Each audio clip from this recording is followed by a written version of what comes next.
Se você tá querendo meter o shape que é paradinhas de qualidade, então você precisa conhecer a Headshot. E usando o nosso cupom clássico, a Dura Testosterona sai de 160 para 120 reais por tempo limitado. O link está aqui na descrição. O pensamento de perdedor, na minha opinião, que é minha modesta opinião, e óbvio que eu tenho direito a ela, é tipo Phil Heath, né? Eu dou esse exemplo.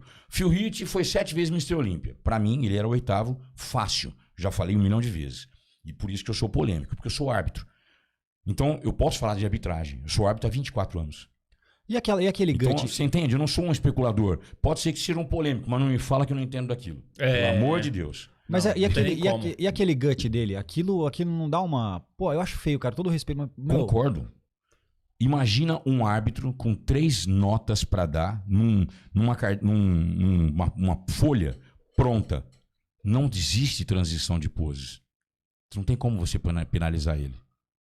Entende? Eu, como árbitro, eu chego, deixa eu dar uma nota mal para esse abdômen dilatado. Não tem como. Impossível. Não tem essa. A cartilha é pronta. Você só dá nota para proporção, para volume e para definição. Só isso. Entendi. Ah, mas é feio. Tudo bem. Seu gosto pessoal é uma coisa. Agora, vou dar um exemplo.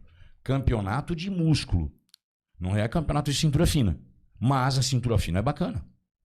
Você entendeu como é que é? Certo. Agora, virãos de costas. Não aparece abdômen. Duplo bíceps de costas. Ele era muito... 5 anos na frente do Shawn Rhoden. Expansão de dorsal, muito mais detalhamento, proporção, volume, definição, maior volume de glúteo, maior volume de femoral, tudo. Aí vira de lado, tríceps.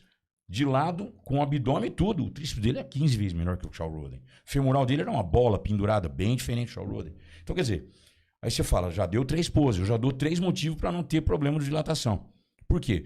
O abdômen vai interessar na hora que ele encaixa a pose e não na transição. Porque na transição eu não consigo dar nota. Não é questão que eu estou protegendo ele, não. Eu, como um árbitro, como é que eu daria? Na pose ele encaixa, é verdade. Deixa eu escrever aqui, transição só para dar 0 para Entendi ele. o raciocínio, entendi o raciocínio. Não consigo fazer isso. Só na transição que aparece o abdômen. Quando ele encaixou. Aí ele vai no abdômen, pum. E a hora que ele encaixa o abdômen, ele encaixava o abdômen e perdia o abdômen pro Shawn Rhoden. E a perna? Perdia pro Shawn Rhoden? A perna dele é 2 do Shawn Rhoden. Verdade. Agora que E o nome da pose é Abs and Thighs. Abs and thighs. A frontal não é só abs. Ah, tá, certo. Entendeu? Não. Abs, abdômen e thighs. Quadríceps. Quem que era o melhor quadríceps? Então, da cintura para baixo, o Phil Heath ganhou. Da cintura para cima, o Shawn Rhoden ganhou. Entendeu? Que interessante, então, cara. a lógica de uma arbitragem é muito claro. É claro. É, assim, é nítido e certo. Entende? Vamos perguntar um músculo fraco do Shawn Rhoden. Tríceps. Já falo de primeira. Parte de baixo das costas também. Dos caras Entendeu? grandes, tiveram muitos caras que foram muito grandes, mas poucos que conseguiram ter muito volume com uma definição interessante nessa proporção do corpo todo, como por exemplo o Coleman. Sim. Em comparação entre o Heath e o Coleman, eles estão no nível parecido, até o número de vitórias, acho que é semelhante, que o Coleman, não sei se ele tem 8 ou 7. 8. Tem 8, né? Então o Phil tem 7. Qual que é a sua opinião entre os dois, assim? O que você compararia? A opinião é que os dois têm um abdômen dilatado e os dois eram os melhores no palco. Entendeu? Porque você olha, você pega o maior que tem no palco, era o Ronnie Coleman. O mais definido que estava no palco, o Ronnie Coleman. Ganhou. Acabou. Não tem mais... são 3 notas. Se ele tá ganhando em 2, não pode perder. É impossível, matemática. Entendeu? Então o Coleman, você olhava para ele e falava, que é essa coisa? Triangular, cintura escapular, parecia uma tábua, um negócio desse tamanho. E mesmo com o abdômen dilatado, era triangular. Aí fodeu. Aí você olha um cara daquele, com o glúteo estriado que não tinha mais aonde, femoral, parecia que não tinha pele. Aí é foda. Você vê o cara mais condicionado e mais volumoso no palco, sem músculo fraco. Um único músculo fraco do Coleman. Nem panturrilha. Panturrilha era gigante. Mas ele com o Phil Heath em comparação, o que você acha que... Aí que entra outra coisa. Por quê? Os dois são estruturas ósseas um pouco diferentes. Coleman um pouco mais longilíneo, Phil Heath um pouco mais atarracado. E a cintura escapular do Coleman era mais larga do que a Phil Heath. Mas ele preenchia com músculo. Problema. Phil Heath posa muito melhor do que o Ronnie Coleman. Muito. Não tem em termos de comparação. Tudo. Ele posa tudo melhor. Tríceps melhor, peitoral melhor, tudo. Então, eu particularmente acho que o Ronnie Coleman, pela quantidade de volume muscular definido, foi o melhor atleta que já pisou no palco. Phil Heath perderia para ele pelo fato de ele ser fora do padrão. Mas se eu tivesse que escolher um atleta completo entre os dois, eu acho que o Phil Heath é melhor porque ele posa melhor. E o que é nosso esporte? Posar. Faz Sim, sentido. no conjunto ele não fica tão atrás na definição e volume, mas ele pousa melhor. Agora, tem uma coisa muito bacana. Lee Haney foi 8 vezes Mr. Olympia. Coleman foi 8 vezes Mr. Olympia. Phil Heath foi 7. Arnold foi 7. Vamos lá. Pra mim, 2018 foi do Phil Heath. Então, retiraram isso da vida dele. E, infelizmente, acabaram com a raça dele. Porque aí entrou num processo, entre aspas, destrutivo. Eles tiraram aquela emenda do campeão ganhar e tudo mais. E foi injusto. E aí ele deixou de se igualar ao recorde de 2 caras fantásticos. Quem que é mais unânime? Lee Haney. Entendeu? Na minha opinião. Certo. Por quê? Porque o Lee Haney foi 8 vezes consecutivas, desde 84 até 91, unânimes. Ninguém brigou com ele. O Dorian entrou em 91 e foi vice. Quando o Dorian entrou e foi vice, fez o último confronto com ele. Mas era nítida a vantagem. Não tinha que discutir. Todo mundo, entende? O Lee Labrada passou perto, o Rich Gaspar foi perto. Em 85 foi o Albert Beckless, que é um fenômeno com 53 anos, foi lá brigar com ele e tal. Ninguém chegou a ganhar do Lee Haney em nenhum momento. Então ele é o mais unânime dos Mr. Olympias. O Coleman, em 2002, não foi merecido. Certo. Entendeu? Tanto que eu falei isso já várias milhões de vezes.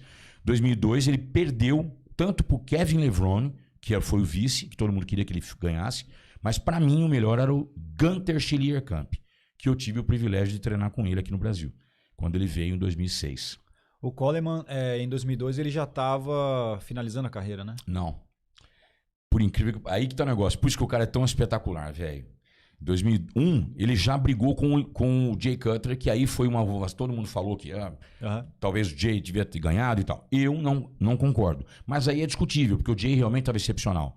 E o Coleman tinha caído um pouco, a definição principalmente, de 98 e 99, que foram anos muito secos. 2000 equilibrou um pouquinho, 2001 baixou o nível de definição, mas o volume estava maior. Então, eu ainda acho que ele era 2001, foi dele e pronto, acabou. Porque ele era maior do que o Jay com a mesma qualidade. E, aliás, ele tinha femorais e posterior de coxa, glúteo, mais ainda seco ainda do que o Jay. O Jay demorou para chegar nesse ponto. Então, 2002, escutou as más línguas, escutou os enfim, sempre tem alguém para falar alguma besteira. Os haters daí. E começaram a encher o saco por causa do abdômen. Ele tentou perder muito peso e posou com 248 pounds, diferente dos anos que ele costumava posar mais pesado e mais definido. Por quê? Porque definhou e ele jogou contra a própria genética. E o Chad Nichols foi na dele e erraram. Tanto que o Gunther, para mim, que era o campeão, ele foi 5º em 2002. E o público foram mais de 5 mil pessoas em pé, vaiando os árbitros.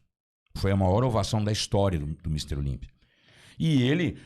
brincando, chorando, falou, não, gente, tá ótimo, 5º lugar. Pô, sabe assim, ele ganhou o público naquele dia. Você acompanhava essa época já? Você já acompanhava os Mr. Olympias já tal? Eu sou de 85, velho. Mas você ia até lá?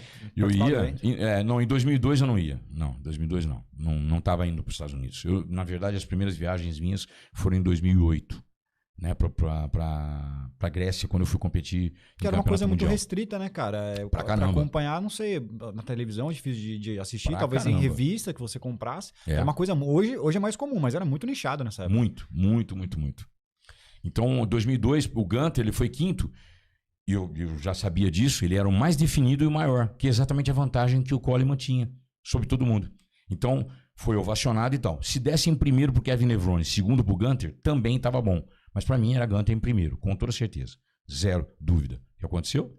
2 semanas depois, o Gunther ganhou. Do Coleman. Que foi no Show of Strength, que ele foi a primeira vez que um Mr. Olympia foi destronado durante o seu reinado.